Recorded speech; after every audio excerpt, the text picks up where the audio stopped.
Now the Three Martini Lunch with Greg Corombos and Jim Garrity.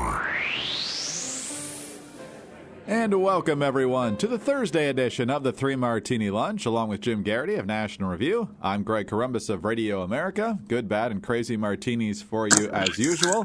We start with the good, and Jim, we start with the National Prayer Breakfast, which has been a decades-long tradition in Washington. The president is almost always there. Last year was even more notable because that's where Dr. Ben Carson kind of made his national emergence onto the political scene. The president giving a speech that was well received, I think, in most circles on a lot of points, but he did say a few things that itched a few people the wrong way, or in a curious way, perhaps. He did, of course, drop in a couple of political points like presidents normally do in this address, but here's a couple that I think raised a few eyebrows and may even give a little ammunition to the right. We believe that each of us is wonderfully made in the image of God. We therefore believe in the inherent dignity of every human being, dignity that no earthly power can take away. And then he had this to say, talking about how Americans have pushed forward with Christian religious principles to eradicate slavery, march for civil rights. Then he talked about some of the current challenges. So many of you carry on this good work today for the child who deserves a school worthy of his dreams, for the parents working overtime to pull themselves out of poverty, for the immigrants who want to step out of the shadows and become a full member of our American family.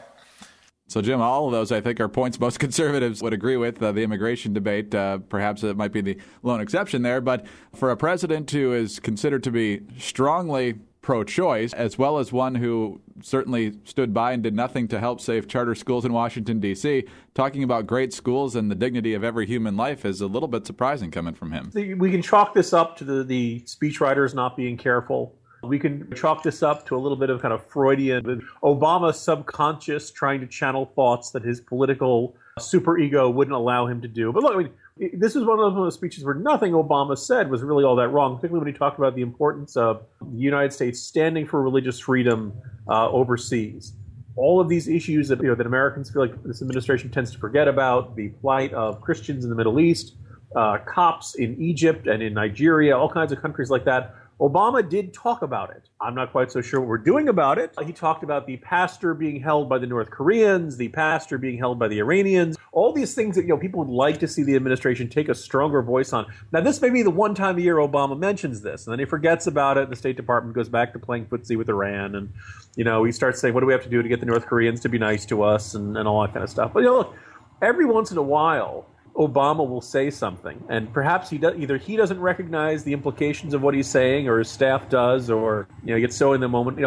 Quote, a child's course in life should be determined not by the zip code she's born in, but by the strength of her work ethic and the scope of her dreams. That's a fantastic statement, and you know what I think of when I hear that statement, Greg? What's that? School choice. Right. Your public school is determined based on your zip code, and there are lots of there's some great public schools, and there's some very lousy ones. And one of the reasons we want to promote choice is to give people more options to get kids into better schools. So Amplify Choice and other groups like that, have kind of used that quote. And kind of, some might say it's false advertising, suggesting the president endorses school choice programs like this. If Obama really believes that, well, then why doesn't he support school choice? When, Obama starts talking about the dignity of every human life, I wonder, well, how do you keep that in line with preventing not just abortion in normal circumstances, but late-term abortion and things like that? So whenever Obama gets tangled in his pretty words, I always find that enjoyable. And otherwise, it was a very good speech, the kind of thing we'd like to see more of from this president, and that I won't really be holding my breath for, but it's nice when it comes. Well, across town at Capitol Hill, the House Government Reform and Oversight Committee is holding its latest set of hearings on the IRS scandal, which, Jim, I'm not sure why, because as we learned on Sunday from the president, there's not a smidgen of corruption going on, which, by the way, South Carolina Congressman Trey Gowdy begged to differ with today. So how can the president say there's not a smidgen of criminality when Lois Lerner invoked the Fifth Amendment? 41 witnesses haven't been interviewed, including the two that are here right now. How can he possibly draw that conclusion? And the bigger bad martini today is that the Justice Department attorney, Barbara Bosserman, who conservatives have been leery of from the get-go because she's an Obama donor, was asked to appear at the hearing today and declined, Jim. So not exactly off to an impartial start, you might say. Well, she had to wash her hair today, so that's it's a very good indicator of the political divide in this country that if you speak to your average Republican, they are deeply concerned about the IRS scandal. They are angry about it. They feel like that it really represented a turning point, not just in the standards of political corruption or something like that. But look, the instrument of the government has now been turned into a partisan tool to go after the president's opponents. And as I think Peggy Noonan made the good point that past political scandals like Watergate represented elites going after other elites. Elites on the right going after elites on the left. This is, an elite of the left going after the little people on the right. The IRS didn't go after Karl Rove. It didn't go after the big names. It goes after really ordinary Americans, the folks who are most likely to be intimidated by the government saying, we're going to go through all your stuff and we're going to make you answer all these questions. And, if you don't do everything we say, you're in trouble. To Democrats, this has never been an important issue. This has never really been a serious, despite that initial day when Obama said he was as outraged as anybody. And now Obama says there's not even a smidgen of corruption. Even though, if there's not even a smidgen of corruption, why are people pleading the fifth? If there's absolutely nothing, why did they begin all this by apologizing if nothing wrong had gone on? So a very frustrating set of circumstances. I think what we're seeing here, we're seeing the absolute limits of the House of Representatives as an investigative body when, members of the administration don't feel much concerned about showing up to answer questions or to provide the documentations that ISA has wanted or other examples like that. So it's a very bitter, bad martini again today, Greg. Yeah, it certainly is. And unfortunately, I think the administration is going to get a lot of help from most of the national media in not reporting much, if at all, today on what happened in these hearings. Because one of the things we also learned from Cleta Mitchell, who's been a familiar face in this whole investigation, is that this isn't just something that happened that was really bad. It's still going on. There's still conservative organizations getting the runaround from the IRS and making them jump through all sorts of ridiculous hoops to get tax-exempt status in the 501c4 arena. Well, if there hasn't been a consequence for the past actions, why would we expect them to stop doing it, right? Amen. Yeah, absolutely.